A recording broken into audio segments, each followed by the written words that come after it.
NCP कौन संभालेगा और अजित पवार डिप्टी सीएम थे और डिप्टी सीएम कौन हो गए। तस्वीर आ जाई। एनसीपी के दूसरे बड़े नेता मौजूद थे जिसमें प्रफुल्ल पटेल और छगन भुजबल थे। अजित पवार के बाद एनसीपी डिप्टी सीएम पद को लेकर अटकलें चल रही हैं। एनसीपी के कई नेताओं ने सुनेत्रा पवार से मुलाकात की है। अजित पवार की पत्नी सुनेत्रा पवार डिप्टी सीएम बन सकती। एनसीपी कौन संभालेगा और अजित पवार डिप्टी सीएम थे और डिप्टी सीएम कौन हो गए। तस्वीर आ जाई। एनसीपी के दूसरे बड़े नेता मौजूद थे जिसमें प्रफुल्ल पटेल और छगन भुजबल थे। जो तस्वीरें आप देख रहे हैं, अब अजित पवार महाराष्ट्र के बहुत बड़े नेता थे। इन तस्वीरों से आपको अंदाजा होगा न सिर्फ उनके नेता बल्कि समर्थक भी अपने आंसू नहीं रोक पा रहे।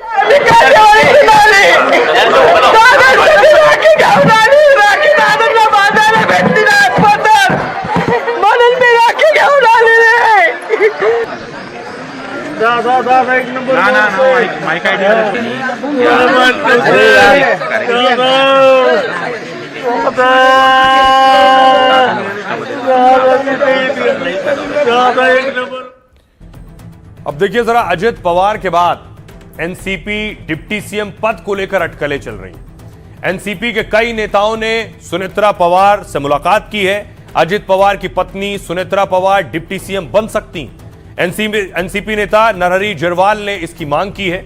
एनसीपी के कुछ और नेता सुनेत्रा को डिप्टी सीएम बनाने की मांग कर रहे हैं। सुनेत्रा पवार फिलहाल राज्यसभा की सांसद हैं। अजित की बारामती सीट से वो विधानसभा चुनाव लड़ सकती हैं। प्रफुल्ल पटेल, छगन भुजबल समेत कई नेता सुनेत्रा से मिले। सूत्रों के मुताबिक प्रफुल्ल पटेल एनसीपी अध्यक्ष बन सकते हैं। पार्टी के शरद गुट में विलय को लेकर भी चर्चाएं चल रही हैं, लेकिन फिलहाल इस पर अभी कोई फैसला नहीं हुआ।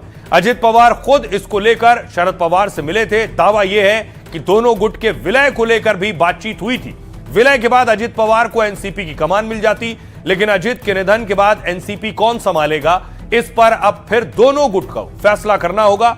सुनेत्रा ने बारामती सीट पर सुप्रिया सुले के खिलाफ चुनाव लड़ा था और इस चुनाव में सुप्रिया सुले ने सुनेत्रा को चुनाव हराया था। सुनिए जरा एक्सपर्ट्स क्या कह रहे हैं इस पर।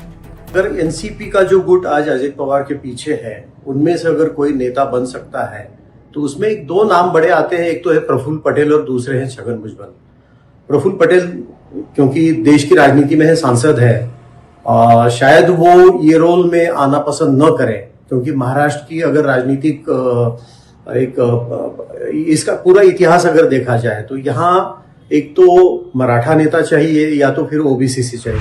अगर दोनों इकट्ठे आ गए, जो भी हम हाइपोथेटिकल बात करेंगे, तो जो इकट्ठे अगर आ गए तो सुप्रिया पवार दिल्ली में जाएगी, जो उसको इंटरेस्ट है उनका, और सुनेत्रा पवार महाराष्ट्र में अभी रहेगी फिलहाल। पवार फैमिली या वो पार्टी राष्ट्रवादी पार्टी तय करेगी वो क्या करना है। अजित दादा को अंतिम विदाई दी गई। उनके पार्थिव शरीर को तिरंगे में लपेटा गया। ये वो तस्वीर है। राजकीय सम्मान के साथ उनका अंतिम संस्कार किया गया। अब आपको लिए चलता हूं बारामती, जहां अंतिम संस्कार होना था।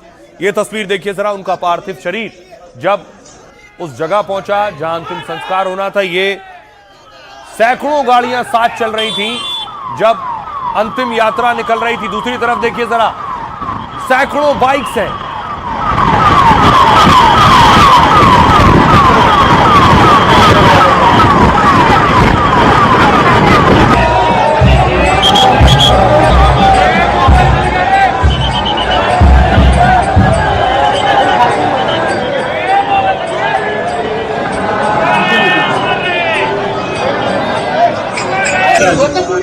अब देखिए जहां अंतिम संस्कार हुआ, ये ड्रोन तस्वीर देखिए जरा। कदम रखने की जगह नहीं थी।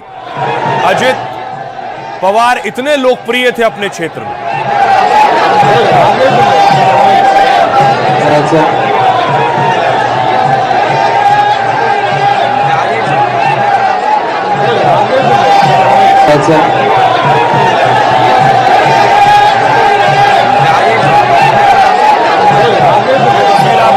तस्वीरें देखकर मानो पूरा बारामती पहुंच गया था। आसपास के शहरों से और गांव से भी लोग पहुंच गए थे। साथ ही साथ गृह मंत्री अमित शाह भी अंतिम दर्शन के लिए और श्रद्धांजलि देने के लिए पहुंचे थे। 21 पोलीस जवानांसह जनरल सॅल्यूट करण्यासाठी आपल्या सहकार्याला अखेरचा निरोप देतात. Devendra Fadnavis, deputy CM Eknath Shinde, BJP अध्यक्ष नितिन नवीन ने श्रद्धांजलि दी. केंद्रीय मंत्री नितिन गडकरी ने पुष्प चक्र अर्पित किया. गोवा के सीएम प्रमोद सावंत, महाराष्ट्र राज्याचे उपमुख्यमंत्री सन्माननीय मंत्री जयकुमार जी गोरे, रितेश देशमुख भी पहुंचे थे. दूसरी तरफ देखिए जरा, चाचा शरद पवार और बहन सुप्रिया सुले, बेहद भावुक पल उनके लिए.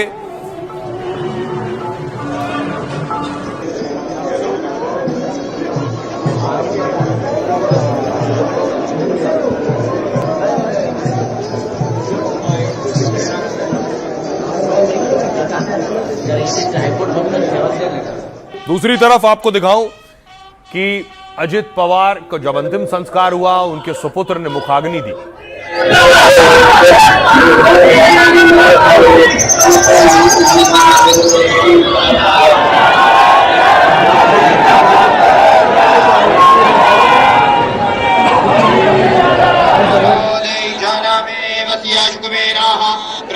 कोरोना सगळ्यांना नम्र विनंती आहे, त्या मागच्याच बाजूने हळूहळू आपण त्यामुळे पुढे येण्याचा प्रयत्न करू नका.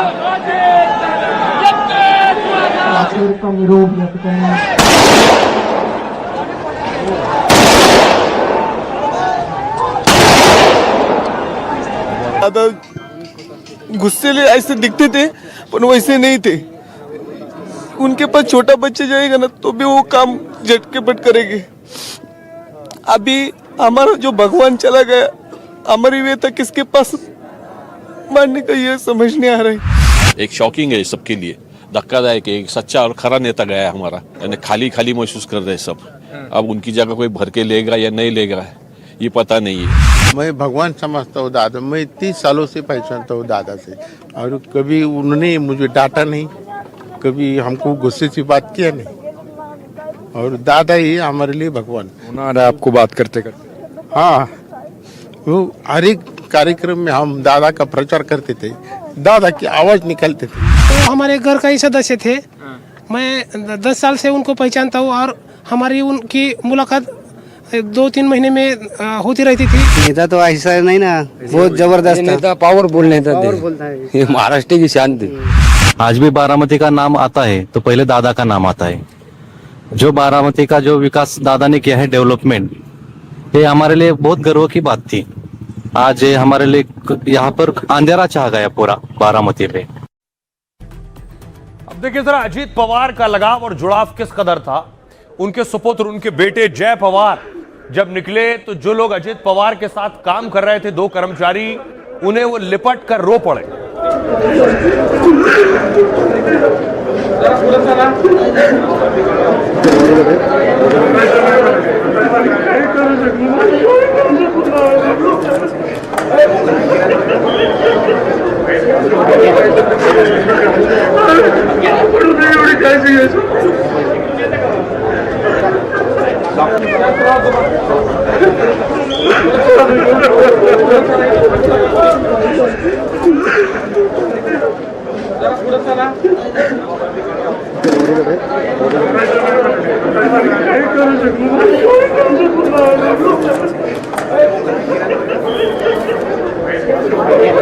अब सवाल एक और तस्वीर आपको दिखाऊं. यह तस्वीर अजित पवार के साथ जो बॉडीगार्ड थे, उनका पार्थिव शरीर पहुंचा दिलीप जाधव और उनका अंतिम संस्कार हुआ.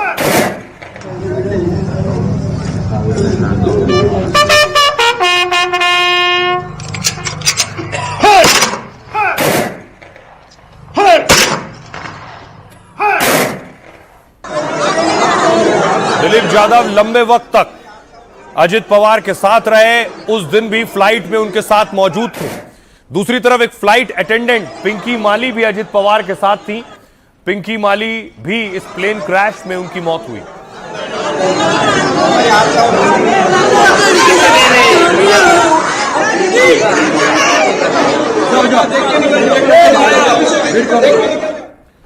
वो पायलट जो प्लेन को चला रहे थे, पायलट सुमित, उनका पार्थिव शरीर पहुंचा।